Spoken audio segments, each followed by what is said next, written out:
Hello, welcome to Toffee TV. This is the Sunday supplement. Everton 2, Rotherham 1 in the FA Cup third round. And yeah, obviously we are through to the next round. But we're going to talk about the lineup firstly and move around kind of the talking points around the game and kind of about the team. So obviously in goal, Olsen has came in for Pickford. We knew that on Friday when Carlo did his press conference. We also knew a couple of other things which we'll get to. So Seamus Coleman came back in as captain at right full, played 120 minutes, which was good to see that he got those minutes under his belt, because it seems like he's really lacking game time at the moment. He obviously had a large spell of the season out through injury, picked up on international duty as well with Ireland. Then Michael Keane came back in after being rested. Ben Godfrey went to centre-back, which is his natural position, and Lucas Dean came back, which was one of the things I was saying in the press conference that Carlo had announced, that Lucas was back, which was great to see. Obviously, we know how much he brings to this Everton side and how much of a loss he is when he's not there, especially attacking-wise. We've obviously managed to hold the fort defensively with Godfrey playing so well there. That's just been a bonus, but when Lucas fit, I think he has to play. In midfield, then you had Gomez, Davies, and seemed to be James with Iwobi, and you had Gordon then as well, and then you had Cenk Tosun on his own up top. Kind of a bit of a weird one, but you kind of knew that those players were going to come in, fringe players, to play this game and give others a rest. I thought Gordon done okay early on, and he got into a good position to get a shot off or whatever, and he seemed like the only player willing to run at the team in the first couple of minutes. He obviously got the assist for the first goal, great finish, a great ball firstly, great little swivel turn, great ball, and Tosun then with the finish.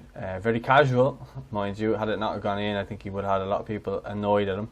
He took the goal well, but then from that point onwards, it's just whenever we seem to have any sort of impetus on the game, or we want to, impose ourselves on the game, we just can't. We just do not look good attacking teams. We only seem to be good at sitting back, absorbing, and hitting on the counter attack. We don't seem. I know the lads have mentioned it on their videos already, Baz and Ped, and this is like about the patterns of play. We just don't see it, and I think that is right. I mean, looking around the players, Gomez doesn't offer anything for me anymore. And I don't want to keep harping on and slating the players, because I just think our fringe players just aren't good enough. And in saying that, some of our first team players didn't play good yesterday at all as well. I thought Michael Keane done well at the back, and I think he's been a huge improvement. Ben Godfrey, hasn't played well yesterday. I don't think it was probably his worst game other than the games he played at right back, but I'm not slating him, because I do think he's going to be a really good player for us in the future. And I just think maybe after playing as a full-back and then going back into centre-back after getting used to playing as a full-back, maybe it was hard to just shift back into that position, because it can be hard. I've played left-back majority of my footballing days, and then being told to go into centre-back, it is a much harder position to play, I think, because you always have to stay central, you always have to be on your guard, and the last line of defence really, whereas as a full-back you always have cover behind you. So I think Ben just needs a couple of games at centre-back probably to just get back to normal.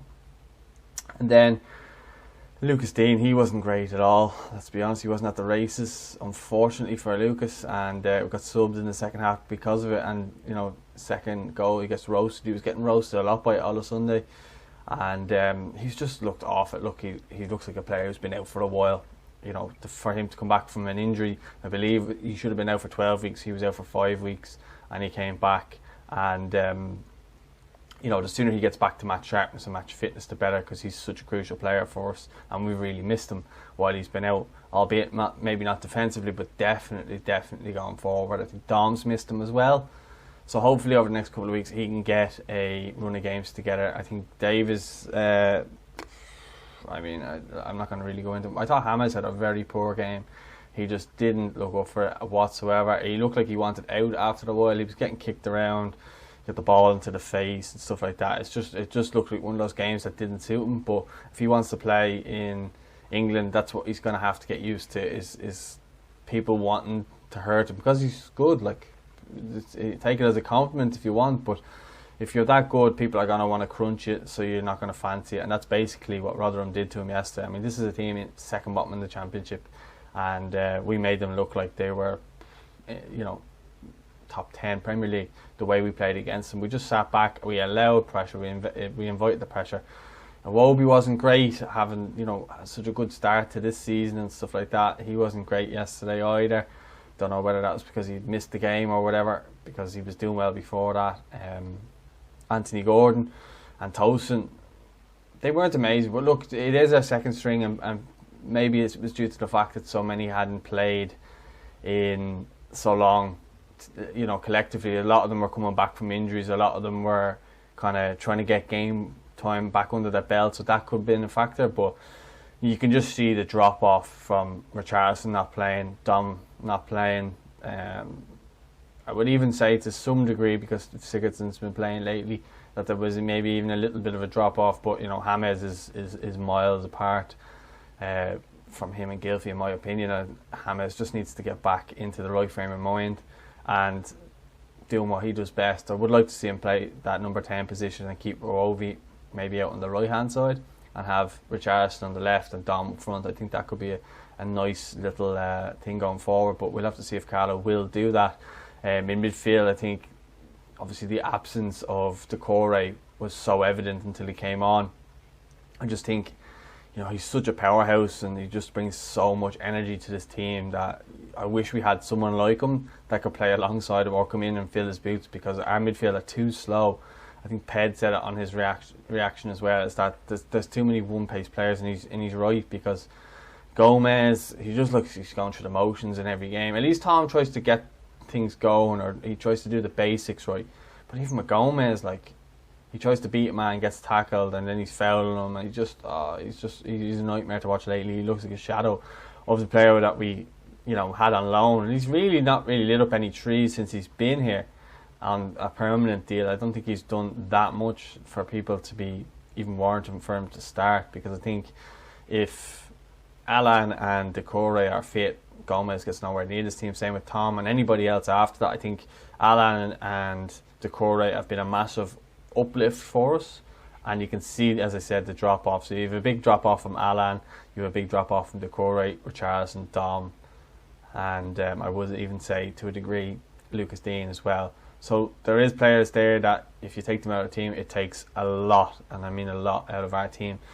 Yerry Mina came on as well, who shored things up a bit and kind of took the pressure off us, because we were going into that extra time worrying, thinking, because they had the momentum for large parts of that second half. And I suppose we should mention, obviously, I felt as though Shane Dawson's goal should have stood. I mean, if you're going to have VAR in one stadium and not have it in another, surely you should just bring it in at around where they could have it at all stadiums, otherwise not have it at all, because it just doesn't really make any sense. I know the lads have kind of covered that already on other videos yesterday and stuff like that, but it was baffling that was the decision. And you look at, his hairline was offside for the goal. It was in my opinion, it was silly, but a lot of teams are getting that against them this year. I think that was the first one that we've got that was really narrowly offside, other than the other dodgy one against Man United last year, which Dom scored and it was disallowed. So yeah, then obviously people are still talking about the celebration or whatever. It's not really still been confirmed. He just basically said he was celebrating, so you just don't know. I'm not one to get into all that type of stuff. I prefer just sticking to the football, so I'm not really going to get into it. It's not my area to go into. So look, let the authorities deal with that, and if he did do it, see him off. But if he didn't, and he says he didn't, so you'll have to take his word for it on this one, in my opinion. Just move on from it. The goal didn't stand anyway in the end. We went in. James shown that little bit of quality that he obviously has, that vision, and he finds the core, one touch finish. It was such a good ball, because, and that's what I'm saying about James, he had a poor game, but he can turn it for you. He just has that quality, that star quality, and he finds the pass to core. He doesn't even have to break stride to finish. Lovely finish with his left foot. And then from then on, we just kind of bossed the game, and Kunku and a couple of others came on, thought he looked good, and we just killed the game out. I mean, we didn't give them that much after that. I mean, Yerry, obviously he was down with a head injury and stuff like that, had to get himself bandaged up, but he seems to be okay, and I think he has been really, really good in recent weeks. And I think Carlo's really worked hard with him and Michael Keane, and they're a really good partnership now, I think. And we need to maybe keep that consistency going. I was harsh on Ben Godfrey if he's the one that gets left out, because he's done really well at left back. And I know, as I mentioned earlier in the video, that I didn't think he had a great game, but I just simply think that was just down to adapting to going back to a new position. And I know that's his natural position, but even still, from going from one position to the other, it just maybe takes a couple of games just to get that rustiness out of your system. So he may even go with Godfrey for the next one, but look, it's good to have the competition there. Mason Holgate didn't play either, so there is good competition there, which is good to see, because last year we had 3 defenders and we were worrying, but now we've got 4.